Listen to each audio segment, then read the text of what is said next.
வணக்கம். இந்திய நேரப்படி இரவு 8:30 மணி செய்திகள். முதலில் ஜிம் தலைப்புச் செய்திகளை காணலாம். உலகிலேயே பழமையான மூத்த மொழி என்றால் அது தமிழ்தான். 118வது மன் கி பாத் நிகழ்ச்சியில் பிரதமர் நரேந்திர மோடி உரை.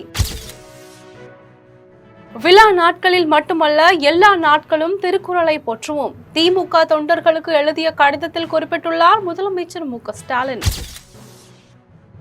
பொங்கல் பரிசு தொகுப்பை பெறுவதற்கு அனைத்து குடும்ப அட்டைதாரர்களுக்கும் ஜனவரி 9ஆம் தேதி முதல் டோக்கன் விநியோகிக்கப்படும்.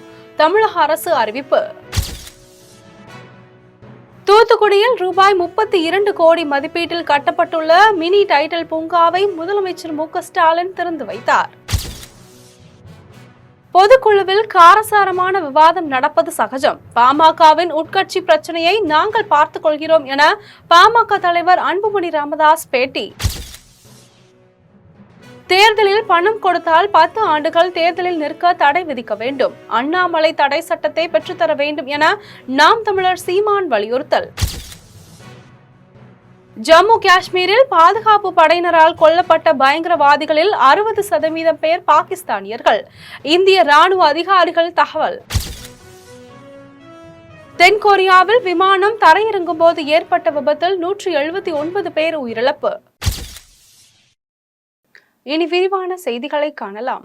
உலகிலேயே மிகவும் பழமையான மூத்த மொழி என்றால் அது தமிழ்தான் என்று உலகம் முழுவதும் தமிழ் மொழியை கற்போரின் எண்ணிக்கை அதிகரித்துள்ளது என்றும் 118வது மன் கி பாத் நிகழ்ச்சியில் பிரதமர் நரேந்திர மோடி தெரிவித்தார்.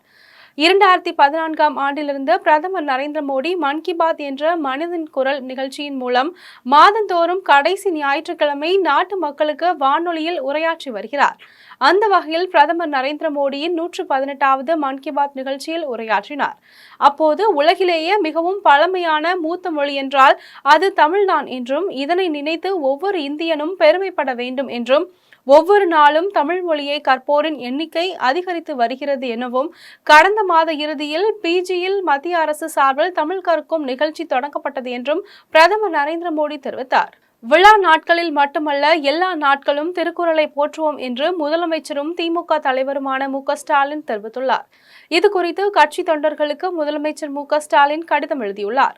அதில் காலத்தால் அழியாத காவியமாக நிலை பெற்றுவிட்ட திருவள்ளுவர் சிலைக்கு முத்தமிழ் அறிஞர் கலைஞர் கருணாநிதி இந்தியாவின் தென் எல்லையில் நிறுவிய தமிழ் பண்பாட்டு அடையாளத்திற்கு இது வெள்ளி விழா ஆண்டு எனவும் திருவள்ளுவர் சிலை திறக்கப்பட்டு 25 ஆண்டுகள் நிறைவடைந்துள்ளது எனவும் கால் நூற்றாண்டு காலத்தை கடந்து இன்னும் பல நூற்றாண்டுகள் நிலைத்து நிற்கவிருக்கும் சிலைக்கு பேரறிவு சிலை என பெயர் சூட்டி விழா எடுத்து மகிழ்கிறது திராவிட மாடல் அரசு என்றும் தெரிவித்தார். மேலும் வள்ளுவர் நமக்கு வெறும் அடையாளம் மட்டுமல்ல, பிறப்புக்கும் எல்லா உயிர்க்கும் என்கிற சமூக நீதி தத்துவத்தை வழங்கிய பேராசான் எனவும் சமுதாயம், ஆட்சி முறை, தனி மனித வாழ்க்கை இவைகள் எப்படி அமைய வேண்டும் என்பதற்கான அறநெறிகளை வழங்கிய வழிகாட்டியவர் திருவள்ளுவர் எனவும் 2000 ஆண்டுகளுக்கு முன் அவர் தந்த ஈரடி குறள்கள் இன்றளவும் மானுட சமுதாயத்தின் மேன்மைக்கு துணை நிற்கின்றன என்றும் திமுக தொண்டர்களுக்கு எழுதிய கடிதத்தில் முதலமைச்சர் மு.க.ஸ்டாலின் தெரிவித்துள்ளார். பொங்கல் பரிசு தொகுப்பை பெறுவதற்கு அனைத்து குடும்ப அட்டைதாரர்களுக்கும் ஜனவரி 9ஆம் தேதி முதல் டோக்கன் விநியோகிக்கப்படும் என்று தமிழக அரசு அறிவித்துள்ளது. இது தொடர்பாக தமிழக அரசு அறிவிப்பு ஒன்றை வெளியிட்டுள்ளது. அதில் 2025ஆம் ஆண்டு பொங்கல் பண்டிகையை முன்னிட்டு அனைத்து குடும்ப அரிசி அட்டைதாரர்களுக்கும் பொங்கல் பரிசு தொகுப்பு வழங்கப்படும் என அறிவித்துள்ளது. அதில் அரிசி குடும்ப அட்டைதாரர்களுக்கு தலா 1 கிலோ பச்சரிசி, 1 கிலோ சர்க்கரை, 1 கிலோ முழு கரும்பு வழங்கப்படும் எனவும் தெரிவிக்கப்பட்டுள்ளது. இதன் மூலம் 2,20,00,000 அரிசி குடும்ப அட்டைதாரர்களும் இலங்கை தமிழர் மறுவாழ்வு முகாம்களில் வசிக்கும் குடும்பத்தினர்களுக்கும் பயன்பெறுவார்கள் என தெரிவிக்கப்பட்டுள்ளது. மேலும் பொங்கல் பரிசு தொகுப்புடன் இலவச வேட்டி சேலைகள் வழங்கப்படும் என்றும் இலவச வேட்டி சேலைகள் அனைத்தும் தயார் செய்யப்பட்டு அனைத்து மாவட்டங்களுக்கும் அனுப்பி வைக்கப்பட்டுள்ளதாகவும் பொங்கல் பரிசு தொகுப்பு ஜனவரி 9ஆம் தேதி முதல் டோக்கன் விநியோகம் செய்யப்படும் என்றும் தமிழக அரசு வெளியிட்டுள்ள அறிவிப்பில் தெரிவிக்கப்பட்டுள்ளது. தூத்துக்குடியில் ரூபாய் 32 கோடி மதிப்பீட்டில் கட்டப்பட்டுள்ள மினி டைட்டில் பூங்காவை முதலமைச்சர் மு.க.ஸ்டாலின் திறந்து வைத்தார். தமிழக முதலமைச்சர் மு.க.ஸ்டாலின் தமிழகம் முழுவதும் பல்வேறு மாவட்டங்களுக்கு சென்று முடிவுற்ற பல்வேறு வளர்ச்சி திட்ட பணிகளை திறந்து வைத்தும் புதிய திட்டங்களுக்கு அடிக்கல் நாட்டியும் வருகிறார். மேலும் 2026ஆம் ஆண்டு சட்டமன்ற தேர்தலில் திமுக கூட்டணி 200 தொகுதிகளில் வெல்வதை இலக்காக கொண்டு செயலாற்றுமாறு கட்சி நிர்வாகிகளுக்கு உத்தரவிட்டுள்ளார். அது தொடர்பாக திமுக நிர்வாகிகளுடன் ஆலோசனை கூட்டத்தில் முதலமைச்சர் மு.க.ஸ்டாலின் பங்கேற்று வருகிறார். அந்த வகையில் புதுமை பெண் திட்டம் விரிவாக்கம் தொடக்கம், மினி டைடல் பூங்கா திறப்பு, திமுக நிர்வாகிகளுடன் ஆலோசனை கூட்டம் ஆகிய நிகழ்ச்சிகளில் கலந்து கொள்வதற்காக திமுக தலைவரும் முதலமைச்சருமான மு.க.ஸ்டாலின் இன்று தூத்துக்குடிக்கு வருகை தந்தார். தூத்துக்குடி விமான நிலையத்தில் சத்யா ரிசார்ட்டில் சிறிது நேரம் ஓய்வு எடுத்த பின்னர் மாலை 4 மணியளவில் ஆயிரக்கணக்கான இளைஞர்களுக்கு வேலை வாய்ப்பு வழங்கும் வகையில் தூத்துக்குடியில் ரூபாய் 32 கோடி மதிப்பீட்டில் புதிதாக கட்டப்பட்டுள்ள மினி டைடல் பூங்காவை முதலமைச்சர் மு.க.ஸ்டாலின் திறந்து வைத்தார். பொதுக்குழுவில் காரசாரமான விவாதம் நடப்பது சகஜம் என்றும் பாமகவின் உட்கட்சி பிரச்சனையை நாங்கள் பார்த்துக் கொள்கிறோம் என்றும் பாமக தலைவர் அன்புமணி ராமதாஸ் தெரிவித்துள்ளார். புதுவையில் நேற்று பாமக சிறப்பு பொதுக்குழு கூட்டம் நடைபெற்றது. அப்போது கட்சியின் இளைஞரணி தலைவராக முகுந்தனை நியமனம் செய்வது தொடர்பாக ராமதாசுக்கும் அன்புமணி ராமதாசுக்கும் இடையே வார்த்தை மோதல் ஏற்பட்டது. அப்போது ராமதாஸ் ஆவேசமாக பேசுகையில், இது நான் ஆரம்பித்த கட்சி, நான் சொல்வதைத்தான் கேட்க வேண்டும், கேட்காவிட்டால் யாரும் இந்த கட்சியில் இருக்க முடியாது, இல்லாவிட்டால் பொங்கல் என தெரிவித்தார். இதனால் ஆத்திரமடைந்த டாக்டர் அன்புமணி ராமதாஸ், நான் பனையூரில் கட்சி அலுவலகம் அமைத்துள்ளேன், விருப்பம் உள்ளவர்கள் அங்கு வந்து என்னை சந்திக்கலாம் என்று ஆவேசமாக கூறிவிட்டு மைக்கை தூக்கி வீசிவிட்டு கோபத்துடன் அங்கிருந்து வெளியேறினார். ராமதாசும் அன்புமணியும் ஒரே மேடையில் வார்த்தையால் மோதிக்கொண்ட சம்பவம் பாமக நிர்வாகிகள் மற்றும் தொண்டர்களிடையே பெரும் பரபரப்பை ஏற்படுத்தியது. கருத்து முரண்பாடு ஏற்பட்ட நிலையில் விழுப்புரம் மாவட்ட தைலாபுரம் தோட்டத்தில் பாமக நிறுவனர் ராமதாஸை பாமக தலைவர் அன்புமணி ராமதாஸ் சந்தித்து பேசினார். இருவருக்கும் இடையே சுமார் 1 மணி நேரம் பேச்சுவார்த்தை நடைபெற்றது. பேச்சுவார்த்தைக்கு பின்னர் அன்புமணி ராமதாஸ் செய்தியாளர்களை சந்தித்து பேசினார். அப்போது பாமக ஒரு ஜனநாயக கட்சி எனவும் கட்சி பொதுக்குழு கூட்டத்தில் காரசார விவாதம் நடைபெறுவது சகஜம்தான் எனவும், ஐயா எப்போதும் எங்களுக்கு ஐயாதான், பாமகவின் உட்கட்சி பிரச்சனையை நாங்கள் பார்த்துக் கொள்கிறோம், பாமகவின் உட்கட்சி பிரச்சனைகள் குறித்து மற்றவர்கள் பேசக்கூடாது என்றும், கட்சியின் வளர்ச்சி, சட்டமன்ற தேர்தல், சாதிவாரி கணக்கெடுப்பு உள்ளிட்டவை குறித்து பேசினோம் என்றும் அன்புமணி ராமதாஸ் தெரிவித்தார். தேர்தலில் பணம் கொடுத்தால் 10 ஆண்டுகள் தேர்தலில் நிற்க தடை என்ற சட்டத்தை கொண்டு வருவதற்கு மத்திய அரசை வலியுறுத்தி பாஜக மாநில தலைவர் அண்ணாமலை பெற்று தந்தால் ஓட்டுக்கு பணம் கொடுப்பதற்கோ தேர்தலில் நிற்பதற்கோ யாரும் முன்வர மாட்டார்கள் என்று திருச்சியில் நாம் தமிழர் சீமான் தெரிவித்துள்ளார். நாம் தமிழர் கட்சியின் தலைமை ஒருங்கிணைப்பாளர் சீமான் தமிழகம் முழுவதும் சென்று கட்சியின் கட்டமைப்பு தொடர்பாக நிர்வாகிகளை சந்தித்து கலந்தாய்வு நடத்தி வருகிறார். அதன் ஒரு பகுதியாக திருச்சி மாவட்டம் லால்குடி மற்றும் மண்ணச்சநல்லூர் உள்ளிட்ட சட்டமன்ற தொகுதிக்கான நிர்வாகிகளுடன் கலந்தாய்வு கூட்டம் திருச்சி தஞ்சை சாலையில் உள்ள தனியார் ஹோட்டலில் நடைபெற்றது. நிகழ்ச்சியை தொடர்ந்து நாம் தமிழர் கட்சியின் சீமான் செய்தியாளர்களை சந்தித்து பேசினார். அப்போது தமிழ்நாட்டில் கொலை, கொள்ளை, பாலியல் குற்ற சம்பவங்கள் நடைபெறும் இடங்களில் உள்ள கண்காணிப்பு கேமராக்கள் மட்டும் வேலை செய்யாமல் போவதற்கு காரணம் என்ன என்று கேள்வி எழுப்பினார். மேலும் தமிழ்நாட்டில் திமுக அரசை வீழ்த்த வேண்டும் என்ற அண்ணாமலையின் கோபத்தை குறைத்து மதிப்பிடக்கூடாது என்றும், எனக்கும் அத்தகைய கோபம் இருக்கிறது, அதற்காக சாட்டையால் அடித்துக்கொண்டு தன்னை தானே வருத்திக் கொள்வது தேவையற்றது என்றும், தவறு செய்பவர்களையும் அதற்கு காரணமானவர்களையும் தான் சாட்டையால் அடிக்க வேண்டும் என்றும் தெரிவித்தார். மேலும் ஓட்டுக்கு பணம் கொடுப்பவர்களை கடுமையாக தண்டிக்கும் வகையில் புதிய சட்ட திருத்தம் கொண்டு வர வேண்டும் எனவும், தேர்தலில் பணம் கொடுத்தால் 10 ஆண்டுகள் தேர்தலில் நிற்க தடை என்ற சட்டத்தை கொண்டு வருவதற்கு மத்திய அரசை வலியுறுத்தி பாஜக மாநில தலைவர் அண்ணாமலை பெற்றுத்தந்தால் ஓட்டுக்கு பணம் கொடுப்பதற்கோ தேர்தலில் நிற்பதற்கோ யாரும் முன்வர மாட்டார்கள் என்றும் நாம் தமிழர் சீமான் தெரிவித்துள்ளார். ஜம்மு காஷ்மீரில் பாதுகாப்பு படையினரால் கொல்லப்பட்ட பயங்கரவாதிகளில் 60% பேர் பாகிஸ்தானியர்கள் என்று இந்திய ராணுவ அதிகாரிகள் தெரிவித்தனர். பாகிஸ்தானில் பொருளாதார சிக்கல்கள் தொடர்பான பிரச்சனைகள் இருந்த போதிலும் பயங்கரவாத உள்கட்டமைப்பு அவர்கள் தொடர்ந்து ஆதரிப்பதாக இருப்பதாக இந்திய ராணுவ அதிகாரிகள் தெரிவித்தனர். மேலும் பாகிஸ்தானின் ஆதரவு பெற்ற பயங்கரவாத குழுக்களில் உள்ளூர்வாசிகளின் பங்களிப்பு இந்த ஆண்டு குறைந்துள்ளதாகவும், வெறும் 4 உள்ளூர்வாசிகள் மட்டுமே இந்த ஆண்டில் பயங்கரவாத குழுக்களில் இணைந்ததாகவும் தெரிவித்தனர். மேலும் பாதுகாப்பு நடவடிக்கைகள் குறித்து பேசிய ராணுவ அதிகாரிகள், ஜம்மு மற்றும் காஷ்மீர் பள்ளத்தாக்கு உட்பட மாநிலத்தின் பல பல்வேறு பகுதிகளில் நடத்தப்பட்ட என்கவுண்டர்களிலும் எல்லை கட்டுப்பாட்டு கோட்டில் பயங்கரவாதிகளின் ஊடுருவல் முயற்சிகளின் போது நடைபெற்ற துப்பாக்கி சண்டையிலும் சுமார் 75 பயங்கரவாதிகளை பாதுகாப்பு படையினர் சுட்டுக் கொன்றனர் என்றும் இதில் கொல்லப்பட்ட பயங்கரவாதிகளில் 60% பேர் பாகிஸ்தானியர்களே என்றும் இந்திய ராணுவ அதிகாரிகள் தெரிவித்தனர். தென்கொரியாவில் விமானம் தரையிறங்கும் போது ஏற்பட்ட விபத்தில் 179 பேர் உயிரிழந்தனர். தென்கொரியாவில் உள்ள விமான நிறுவனமான ஜெரு ஏர்ஃபிளைட் விமான நிறுவனத்திற்கு சொந்தமான போயிங் விமானத்தில் 175 பயணிகள் 6 விமான ஊழியர்கள் என மொத்தம் 181 பேர் பயணம் செய்தனர். அந்த விமானம் இன்று அதிகாலை தென்கொரியாவின் தெற்கு பகுதியில் உள்ள முவான் சர்வதேச விமான நிலையத்தை நெருங்கிக் கொண்டிருந்தது. அப்போது அந்த விமானம் மீது மிகப்பெரிய பறவை ஒன்று மோதியதாக தெரிகிறது. இதன் காரணமாக விமானத்தில் தொழில்நுட்ப கோளாறு ஏற்பட்டது. அதை விமானி சரி செய்ய போராடிய நிலையில் விமானம் முவான் விமான நிலையத்தை நெருங்கியது. அப்போது விமானத்தின் இன்ஜினில் இருந்து புகை வந்ததால் விமானத்தை உடனடியாக தரையிறக்க விமானி முயற்சிகளில் ஈடுபட்டார். விமானம் தரையிறங்கிய போது விமான நிலைய சுற்றுச்சுவரில் விமானம் பயங்கரமாக மோதி விபத்திற்குள்ளானது. இதில் 179 பேர் உயிரிழந்தனர். அம்பேத்கர் விவகாரம் தொடர்பாக விடுதலை சிறுத்தைகள் கட்சியின் தலைவர் தொல் திருமாவளவன் ஆர்ப்பாட்டம் நடத்திய நிலையில் அம்பேத்கருக்கு பாரத ரத்னா விருது கொடுத்ததே பிரதமர் நரேந்திர மோடிதான் என்று சென்னை கோயம்பேட்டில் மத்திய அமைச்சர் எல் முருகன் தெரிவித்துள்ளார். சென்னை கோயம்பேட்டில் தனது இல்லத்தில் இருந்தபடியே மத்திய அமைச்சர் எல் முருகன் 2024ஆம் ஆண்டிற்கான கடைசி மான் கி பாத் என்ற வானொலி நிகழ்ச்சியில் பிரதமர் நரேந்திர மோடி இந்தி மொழியில் உரையாடுவதை அகில இந்திய வானொலி தூர்தர்ஷன் வானொலி ஒளிபரப்பியது. இதனை மத்திய இணையமைச்சர் எல் முருகன், பாஜக நிர்வாகிகள் மற்றும் பொதுமக்கள் அவரின் உரையை கவனித்து கேட்டனர். 2024ஆம் ஆண்டிற்கான பிரதமரின் கடைசி மன் கி பாத் நிகழ்ச்சியை கேட்டதற்கு பின்னர் மத்திய இணையமைச்சர் எல் முருகன் செய்தியாளர்களை சந்தித்து பேசினார். அப்போது ஒரே நாள் விசாரணையில் ஒருவர் தான் குற்றவாளி என இல்லாமல் முழுமையாக நீதி விசாரணை நடத்தி சம்பந்தப்பட்ட அனைத்து குற்றவாளிகளும் கைது செய்யப்பட வேண்டும் என்றும் சட்டத்தின் முன் அவர்களை நிறுத்தி அவர்களுக்கு தண்டனை வழங்க வேண்டும் என்றும் முதல் தகவல் அறிக்கை வெளியானது அவமானப்படக்கூடிய விஷயம் எனவும் தமிழ்நாட்டில் சட்டம் ஒழுங்கு என்கிற பேச்சுக்கே இடமில்லை எனவும் தமிழ்நாட்டில் சட்டம் ஒழுங்கு மிகப்பெரிய கேள்விக்குறியாக இருக்கிறது எனவும் எங்கு சென்றாலும் கஞ்சா இருக்கிறது எனவும் தெரிவித்தார்.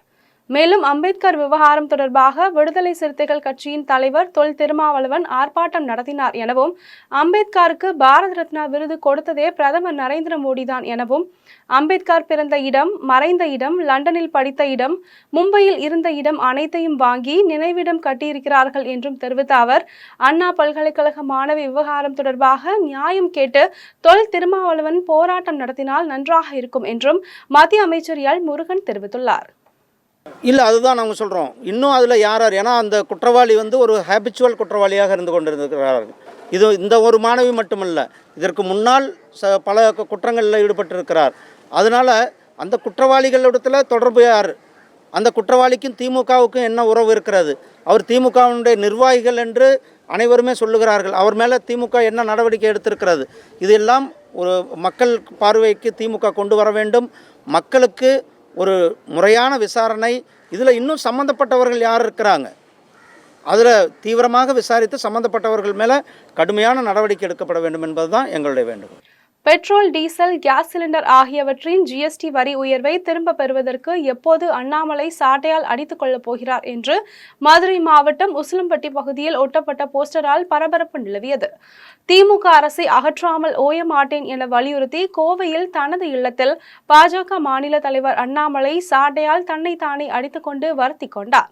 இந்நிலையில் பெட்ரோல், டீசல், கேஸ் சிலிண்டர் ஆகியவற்றின் ஜிஎஸ்டி வரி உயர்வை திரும்ப பெறுவதற்கு எப்போது அண்ணாமலை சாட்டையால் அடித்துக் கொள்ளப் போகிறார் என்று மதுரை மாவட்டம் உசிலம்பட்டி பகுதியில் திமுக வடக்கு ஒன்றிய செயலாளர் அஜித் பாண்டியன் ஒட்டிய போஸ்டரால் சர்ச்சை ஏற்படுத்தியுள்ளது. தமிழக ஆந்திரா எல்லை பகுதியான சைனகுண்டா பகுதியில் சிறுத்தைகள் நடமாட்டம் காணப்படுவதால் மக்களை பாதுகாக்கும் வகையில் வனத்துறையினர் விழிப்புணர்வு கலை நிகழ்ச்சிகளை நடத்தினர். வேலூர் மாவட்டம் குடியாத்தம் அடுத்த சைனகுண்டா பகுதி தமிழக ஆந்திரா எல்லை பகுதியில் அமைந்துள்ளதால் அப்பகுதியில் சிறுத்தைகள் நடமாட்டம் காணப்படுகிறது. இதனால் குடியாத்தம் வனத்துறை சார்பில் வன அலுவலர் வினோபா தலைமையிலான வன ஊழியர்கள் கிராம மக்களுக்கு விழிப்புணர்வு ஏற்படுத்தும் வகையில் கிராமிய கலை நிகழ்ச்சிகளை நடத்தினர்.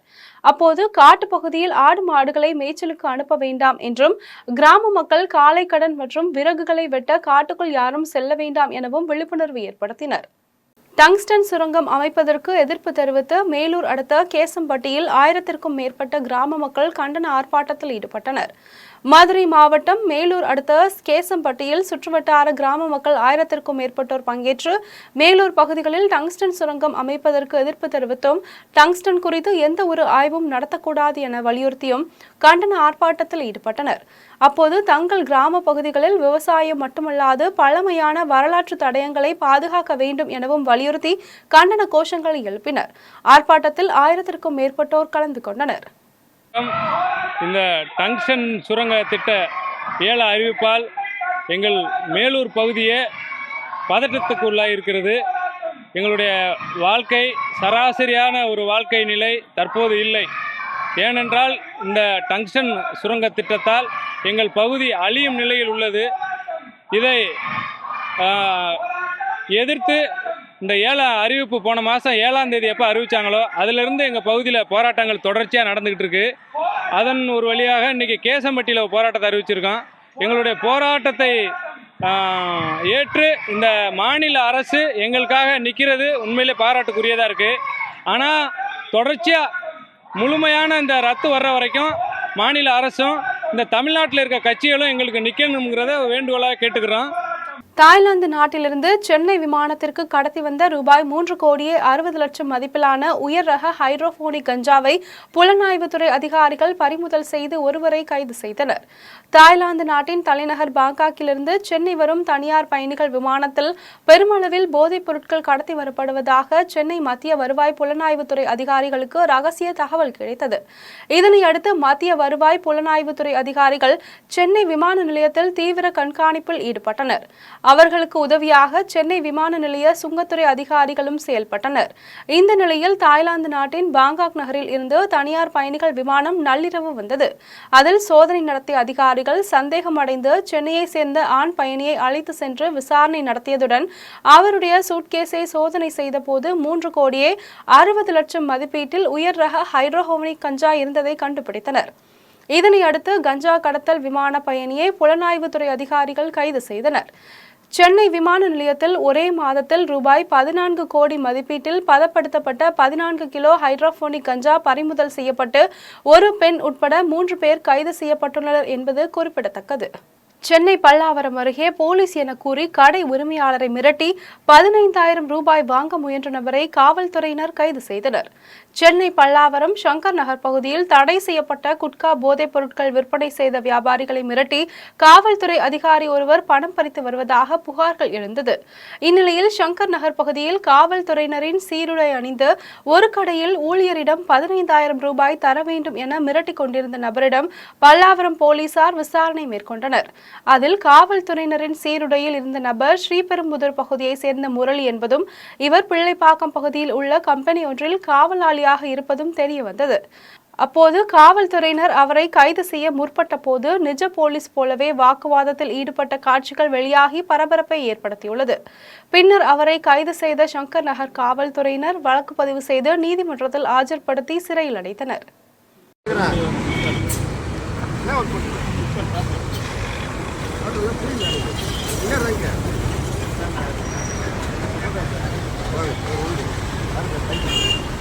ஏறுங்க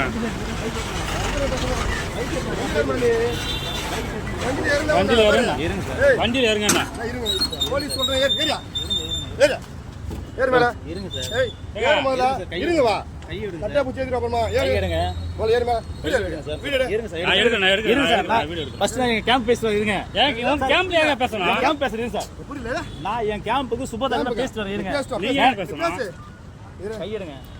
கையிடுங்க சார் இருங்க சார் இருங்க நீங்க என்ன பேசுறீங்க நீங்க யாருங்க இருங்க சார் கைய யூனிஃபார்மோட கையிடு சார். வேலூர் மாவட்ட வாரியார் கல்வி மருத்துவ அறக்கட்டளை சார்பில் அறக்கட்டளையின் 17ஆம் ஆண்டு விழா என முப்பெரும் விழா நடைபெற்றது. வேலூர் மாவட்ட வாரியார் கல்வி மருத்துவ அறக்கட்டளை சார்பில் அறக்கட்டளையின் 17ஆம் ஆண்டு விழா, சிறந்த ஆசிரியர்களுக்கு பரிசு வழங்கும் விழா, மாணவர்களுக்கு ஊக்கத்தொகை வழங்கும் விழா என முப்பெரும் விழா குடியாத்தம் ஆர்எஸ் சாலையில் உள்ள KMG கல்லூரியில் நடைபெற்றது. விழாவிற்கு மாவட்ட வாரியார் தலைவர் கல்வியாளர் ராஜேந்திரன் தலைமை தாங்கினார். விழாவில் சிறப்பு அழைப்பாளராக சட்டமன்ற உறுப்பினர் அமலு விஜயன் கலந்து கொண்டு சிறப்புரையாற்றினார். இதனைத் தொடர்ந்து 10ஆம் வகுப்பு மற்றும் 12 வகுப்புகளில் அதிக மதிப்பெண்கள் பெற்ற மாணவ மாணவிகளுக்கு ஊக்கத்தொகை மற்றும் ஓய்வு பெற்ற இருபால் ஆசிரியர்களுக்கு நினைவு பரிசுகள் வழங்கப்பட்டது.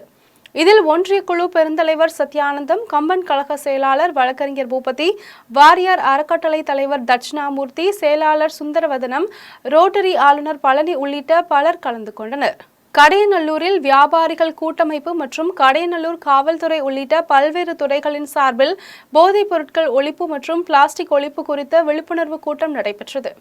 தென்காசி மாவட்டம் கடையநல்லூர் நகர வியாபாரிகள் கூட்டமைப்பு, தமிழ்நாடு மாசு கட்டுப்பாட்டு வாரியம், உணவு பாதுகாப்புத்துறை, கடையநல்லூர் காவல்துறை மற்றும் கடையநல்லூர் நகராட்சி ஆகியவை சார்பில் போதைப் பொருட்கள் ஒழிப்பு மற்றும் பிளாஸ்டிக் பொருட்கள் குறித்த விழிப்புணர்வு ஏற்படுத்துவதற்கான உறுதிமொழி ஏற்பு கூட்டம் கடையநல்லூர் தனியார் திருமண மண்டபத்தில் நடைபெற்றது. கூட்டத்திற்கு வியாபாரிகள் கூட்டமைப்பின் தலைவர் காளிமுத்து தலைமை தாங்கினார். கூட்டமைப்பின் துணைத் தலைவர் லட்சுமணன், கௌரவ தலைவர் சித்திரை கண்ணு ஆகியோர் முன்னிலை வகித்தனர். கூட்டத்தில் சிறப்பு அழைப்பாளராக தென்காசி மாவட்ட மாசு கட்டுப்பாட்டு துறையின் செயற்பொறியாளர் நெல்லைமதி, கடையநல்லூர் காவல் ஆய்வாளர் ஆடிவேல் ஆகியோர் கலந்து கொண்டு போதைப் பொருட்கள் ஒழிப்பு குறித்தும் பிளாஸ்டிக் பை ஒழிப்பு குறித்தும் உறுதிமொழி ஏற்றுக்கொண்டனர். கூட்டத்தில் சிறந்த முறையில் பணியாற்றியவர்களுக்கு சங்கத்தின் சார்பில் பொன்னாடை அணிவித்து கேடயம் வழங்கப்பட்டது.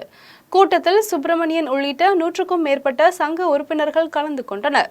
நிகழ்ச்சிக்கான ஏற்பாட்டினை உணவு பாதுகாப்புத்துறை அலுவலர்கள் செல்வராஜ், வெங்கடேஷ், மகாராஜன், கடையநல்லூர் சுகாதார அலுவலர் பாஸ்கர் உள்ளிட்டோர் செய்திருந்தனர். பழனி அருகே கோரிக்கடவு ஊராட்சியில் 53 ஆண்டுகளுக்கு முன்னர் பயின்ற 10ஆம் வகுப்பு மாணவர்கள் சந்திப்பு நிகழ்ச்சி நடைபெற்றது. திண்டுக்கல் மாவட்டம் பழனி அருகே கோரிக்கடவு ஊராட்சியில் சிஜிஎம் மேல்நிலைப்பள்ளி கடந்த 100 ஆண்டுகளுக்கு மேலாக செயல்பட்டு வருகிறது. இப்பள்ளியில் கடந்த 1971ஆம் ஆண்டு 10ஆம் வகுப்பு படித்த பள்ளி மாணவர்களின் சந்திப்பு நிகழ்ச்சி நடைபெற்றது. நிகழ்ச்சியில் கல்வித்துறை, கூட்டுறவுத்துறை, போக்குவரத்து துறை மற்றும் தனியார் துறைகளில் பணியாற்றி கடந்த 12 ஆண்டுகளுக்கு முன்னர் ஓய்வு பெற்றவர்கள் தங்களின் முதிய வயதிலும் தங்களின் பிள்ளைகள், பேரன் பேத்திகளுடன் ஒன்று சேர்ந்து சந்திப்பு நிகழ்ச்சியை நடத்தினர். அப்போது தங்களின் கடந்த கால நினைவுகளை பகிர்ந்து கொண்டனர். மேலும் தங்களின் குடும்ப சொந்தங்களை ஒருவருக்கொருவர் அறிமுகப்படுத்திக் கொண்டு மகிழ்ந்தனர். அதன் பின்னர் அனைவரும் ஒன்றாக இணைந்து புகைப்படம் எடுத்துக்கொண்டனர். அரக்கோணத்தில் 2 சிறுவர்கள் உட்பட 7 பேரை தெருநாய் கடித்த சம்பவம் பெரும் பரபரப்பை ஏற்படுத்தியுள்ள நிலையில் தொலைபேசியில் நகராட்சி அலுவலர்களை தொடர்பு கொண்டு நாய் தொல்லைக்கு விரைவில் தீர்வு காண நடவடிக்கை எடுக்க வேண்டும் என சட்டமன்ற உறுப்பினர் சு. ரவி கேட்டுக்கொண்டார். ராணிப்பேட்டை மாவட்டம் அரக்கோணம் நகராட்சிக்கு உட்பட்ட மீஞ்சூர் சுப்பிரமணி தெருவில் வழக்கமாக சிறுவர்கள் விளையாடி கொண்டிருந்த போது தெருவில் சுற்றி கொண்டிருந்த தெருநாய் ஒன்று கவுன்சிலர் பாபு என்பவரின் மகன் மற்றும் அவனுடன் விளையாடி கொண்டிருந்த மற்ற சிறுவர்களையும் கடித்தது. சிறுவர்களின் அலறல் சப்தம் கேட்டு அங்கிருந்தவர்கள் சிறுவர்களை மீட்க சென்ற 7 பேரையும் தெருநாய் கடித்தது. இதனை அடுத்து நாய் கடித்தவர்களை மீட்ட பொதுமக்கள் சிகிச்சைக்காக அரக்கோணம் மருத்துவமனைக்கு அழைத்து சென்றனர். இதுகுறித்து தகவல் அறிந்த அரக்கோணம் சட்டமன்ற உறுப்பினர் சு. ரவி நேரடியாக அரசு மருத்துவமனைக்கு சென்று பாதிக்கப்பட்டவர்களை நலம் விசாரித்து ஆறுதல் தெரிவித்தார். மேலும் தொலைபேசியில் நகராட்சி அலுவலர்களை தொடர்பு கொண்டு நாய் தொல்லைக்கு விரைவில் தீர்வு காண நடவடிக்கை எடுக்க வேண்டும் என கேட்டுக்கொண்டார். சென்னை வாழ் திருத்தங்கள் இந்து நாடார் உறவின் முறையில் தர்மபண்டு அறக்கட்டளையில் ரூபாய் 1500 கோடி ஊழல் நடந்துள்ளதாக சென்னை பத்திரிகையாளர் மன்றத்தில் அறக்கட்டளையின் உறுப்பினர் சங்கரலிங்கம் நாடார் தெரிவித்துள்ளார். சென்னை வாழ் திருத்தங்கள் நாடார் உறவின் முறையில் தர்மபண்டு அறக்கட்டளையில் 1500 கோடி ரூபாய் முறைகேடு ஊழல் நடந்துள்ளதாக சென்னை பத்திரிகையாளர் மன்றத்தில் அறக்கட்டளையின் உறுப்பினர் சங்கரலிங்கம் நாடார் என்பவர் செய்தியாளர்களை சந்தித்து தகுந்த ஆதாரங்களை வெளியிட்டார். மேலும் அறக்கட்டளையின் முறைகேடுகளை வெளியிட்டதால் நிர்வாக சபை உறுப்பினர்கள் செல்லப்பா, லேடி சுப்பையா, செல்லப்பா, பெரியாண்டவர், சுப்பிரமணி, ராஜமூர்த்தி, சீனிவாசன், செல்வகுமார் ஆகியோர் தன்னை கொலை செய்யும் முயற்சியில் ஈடுபட்டுள்ளனர் எனவும் இவர்கள் மீது நடவடிக்கை எடுக்க கோரி சென்னை பெருநகர காவல் ஆணையர் அலுவலகத்திலும் வடசென்னை காவல் இணை ஆணையரிடமும் புகார் அளித்தும் நடவடிக்கை எடுக்கவில்லை என அறக்கட்டளையின் உறுப்பினர் சங்கரலிங்கம் நாடார் வருத்தம் தெரிவித்தார். மேலும் காவல்துறை தனக்கும் தனது குடும்பத்தினருக்கும் பாதுகாப்பு அளிக்க வேண்டும் என கோரிக்கை விடுத்தார்.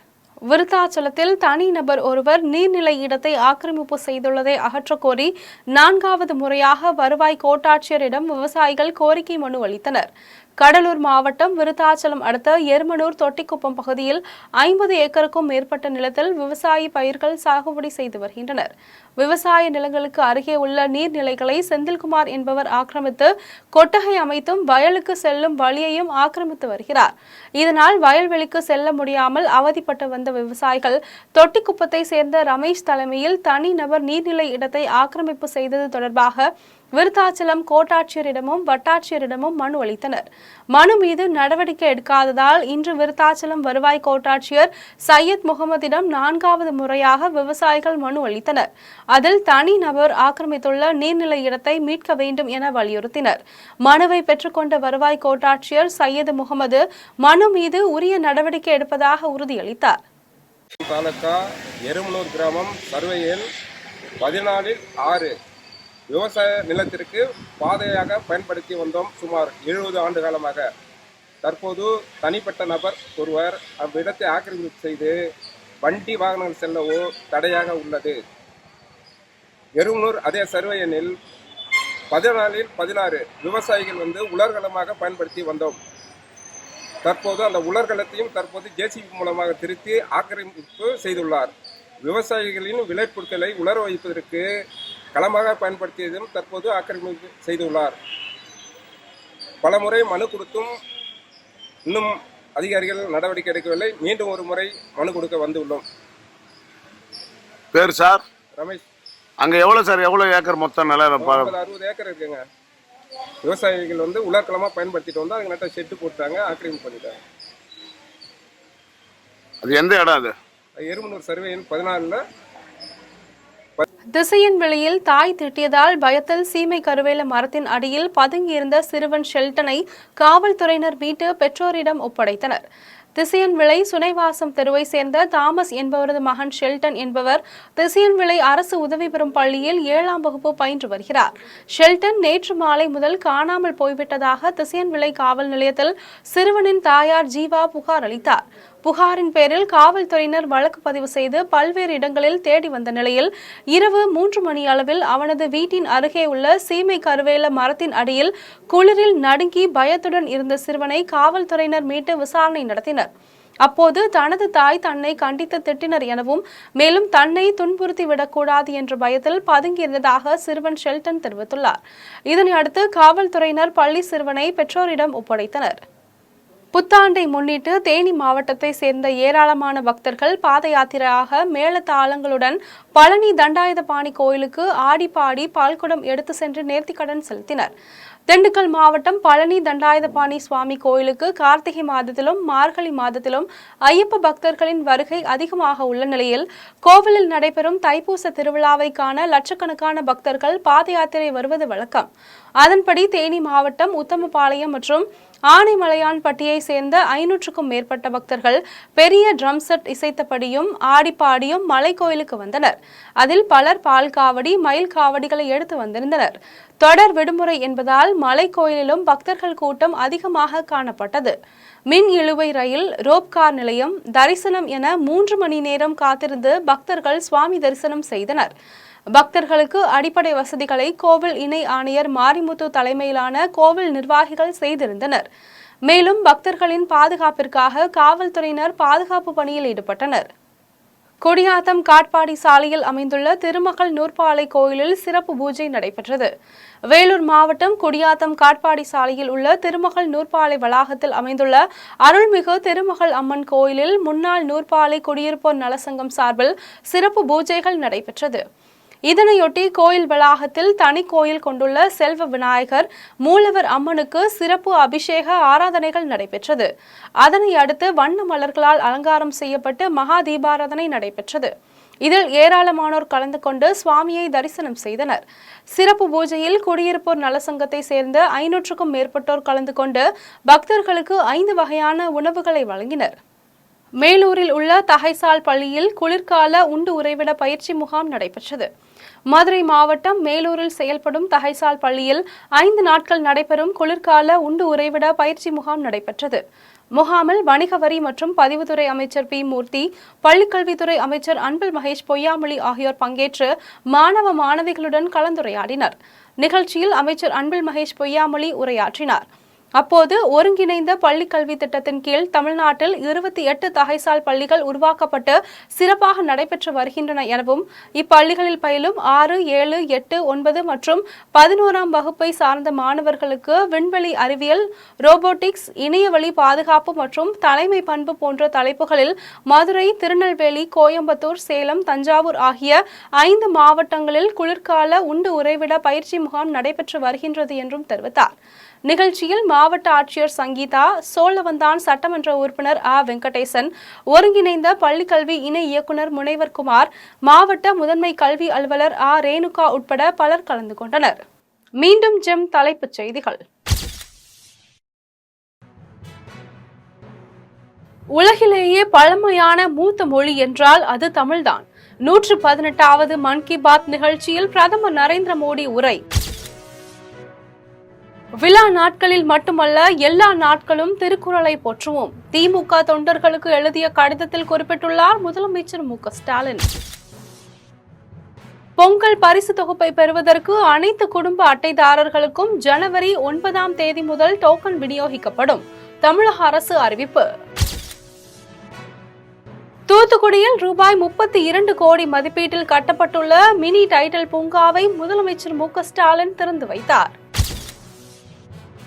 பொதுக்குழுவில் காரசாரமான விவாதம் நடப்பது சகஜம். பாமகவின் உட்கட்சி பிரச்சனையை நாங்கள் பார்த்துக் கொள்கிறோம் என பாமக தலைவர் அன்புமணி ராமதாஸ் பேட்டி. தேர்தலில் பணம் கொடுத்தால் 10 ஆண்டுகள் தேர்தலில் நிற்க தடை விதிக்க வேண்டும். அண்ணாமலை தடை சட்டத்தை பெற்றுத்தர வேண்டும் என நாம் தமிழர் சீமான் வலியுறுத்தல். ஜம்மு காஷ்மீரில் பாதுகாப்பு படையினரால் கொல்லப்பட்ட பயங்கரவாதிகளில் 60% பேர் பாகிஸ்தானியர்கள். இந்திய ராணுவ அதிகாரிகள் தகவல். தென்கொரியாவில் விமானம் தரையிறங்கும் போது ஏற்பட்ட விபத்தில் 179 பேர் உயிரிழப்பு. இத்துடன் ஜெம் செய்திகள் நிறைவடைகின்றன. மீண்டும் ஜெம் செய்திகள் நள்ளிரவு 12 மணிக்கு. உடனுக்குடன் செய்திகளை காண GemLive.tv என்ற இணையதளத்தில் இணைந்திருங்கள். நன்றி, வணக்கம்.